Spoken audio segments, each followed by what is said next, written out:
സ്വതന്ത്ര ഇന്ത്യയിൽ തൂക്കിലേറ്റിയത് ഒരു സ്ത്രീയെ മാത്രം. ഗ്രീഷ്മയെ തൂക്കിലേറ്റിയാൽ അത് ചരിത്രമാണ്. 1947 സ്വാതന്ത്ര്യം ലഭിച്ചതിന് ശേഷം ഇന്ത്യയിൽ 175ഓളം പേരെയാണ് വധശിക്ഷയ്ക്ക് വിധിച്ചെന്നാണ് സ്ഥിരീകരിക്കാത്ത കണക്കുകൾ. എന്നാൽ സ്വാതന്ത്ര്യത്തിന് ശേഷം 57 പേരെ മാത്രം രാജ്യത്ത് വധശിക്ഷയ്ക്ക് വിധിച്ചിട്ടുള്ളൂ എന്നാണ് ഗവൺമെൻറ് ഔദ്യോഗിക കണക്കുകൾ. എങ്കിലും സർക്കാരിൻ്റെ ഔദ്യോഗിക കണക്കുകൾ തെറ്റാണെന്നും ഇന്ത്യയിൽ വധശിക്ഷ നടപ്പിലാക്കിയവരുടെ യഥാർത്ഥ എണ്ണം ആയിരക്കണക്കിന് വരാമെന്നും സ്ഥിരീകരിക്കാത്ത കണക്കുകളുണ്ട്. 1947 മുതൽ ഇന്ത്യയിൽ വധശിക്ഷയ്ക്ക് വിധേയരായ ആളുകളുടെ പട്ടിക 2015 നാഷണൽ ലോ യൂണിവേഴ്സിറ്റി ഡൽഹി തയ്യാറാക്കിയിരുന്നു. ഇതിൽ പ്രകാരം 752 പേരെങ്കിലും വധശിക്ഷയ്ക്ക് വിധേയരാക്കി എന്നാണ് കണക്കുകൾ. വധശിക്ഷകളുടെ എണ്ണത്തെക്കുറിച്ചുള്ള വിവരങ്ങൾ ഓരോ സംസ്ഥാനത്തും ഓരോ ജയിൽ വകുപ്പുകളിലും ലഭ്യമാണെങ്കിലും അത്തരം വിവരങ്ങൾ പങ്കിടാൻ സർക്കാർ വിമുഖത കാണിക്കുന്നു. 1947 സെപ്റ്റംബർ 9 ഗജൽപൂർ സെൻട്രൽ ജയിലിൽ വെച്ച് വിധിക്കപ്പെട്ട രഘുരാജ് സിംഗ് എന്ന റാഷയാണ് സ്വതന്ത്ര ഇന്ത്യയിൽ ആദ്യമായി വധിക്കപ്പെട്ട വ്യക്തി. ഡൽഹിയിലെ കൂട്ടബലാത്സംഗ കേസിലെ പ്രതികളായ മുകേഷ് സിംഗ്, അക്ഷയ് താക്കൂർ, വിനയ് ശർമ്മ എന്നിവരാണ് 20 മാർച്ച് 2020 അവസാനമായി ഇന്ത്യയിൽ തൂക്കിലേറ്റിയത്. കേരളത്തിൽ തൂക്കിലേറ്റിയത് 3 പേരെ. കേരളത്തിൽ ഇതുവരെ 3 പേരെയാണ് തൂക്കിലേറ്റിയത്. ദുർമന്ത്രവാദവുമായി പിഞ്ചു കുഞ്ഞുങ്ങളെ കൊലപ്പെടുത്തിയ അഴകേശനെയാണ് 1979 ആദ്യമായി കേരളത്തിൽ തൂക്കിലേറ്റിയത്. 1984 വക്കീരിയിൽ 4 പേരുടെ കൊലപ്പെടുത്തിയ വി ബാലകൃഷ്ണനെ 16 മാർച്ച് 1990 തൂക്കിലേറ്റി.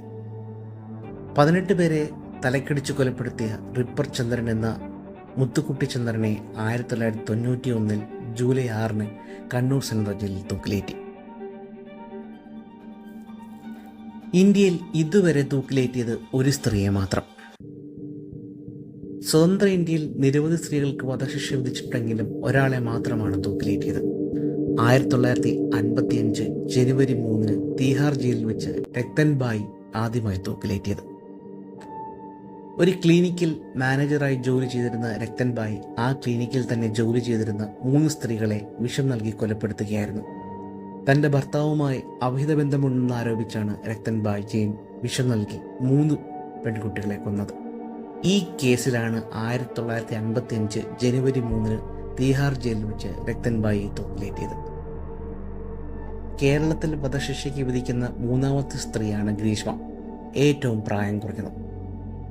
വധശിക്ഷയ്ക്ക് വിധിക്കപ്പെട്ട കേരളത്തിലെ ഏറ്റവും പ്രായം കുറഞ്ഞ സ്ത്രീയാണ് 24-കാരിയായ ഗ്രീഷ്മ.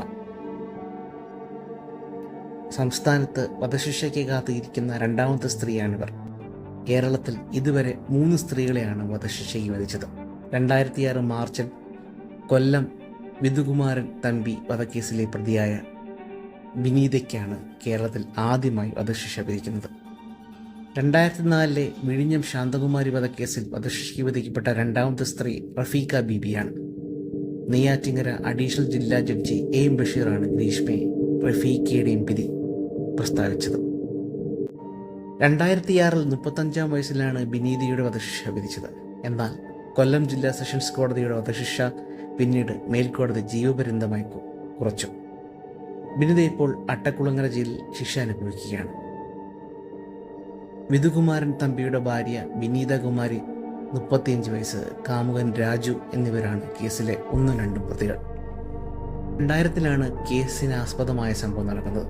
തിരുവനന്തപുരം മിലിറ്ററി ക്യാമ്പിനടുത്ത് കട നടത്തിയിരുന്ന വിധുകുമാരൻ തമ്പിയെയും ഭാര്യ വിനീതയും മിലിറ്ററി ക്യാമ്പിൽ നേഴ്സായിരുന്ന രാജുവും ചേർന്ന് ആസൂത്രിതമായി കൊലപ്പെടുത്തിയെന്നാണ് കേസ്. 2024 മെയ് മാസത്തിലായിരുന്നു ശാന്തകുമാരി കേസിലെ വിധി വന്നത്. സ്വർണ്ണാഭരണങ്ങൾ കവരാനാണ് വയോധികയായ ശാന്തകുമാരിയെ റഫീഖ ബീബി കൊലപ്പെടുത്തിയത്. കൂട്ടുപ്രതികളായ വള്ളിക്കുന്നത്ത് വീട്ടിൽ അല്ലമീൻ, 3ാം പ്രതി റഫീഖയുടെ മകൻ ഷഫീഖ് എന്നിവർക്കും വധശിക്ഷ ലഭിച്ചു.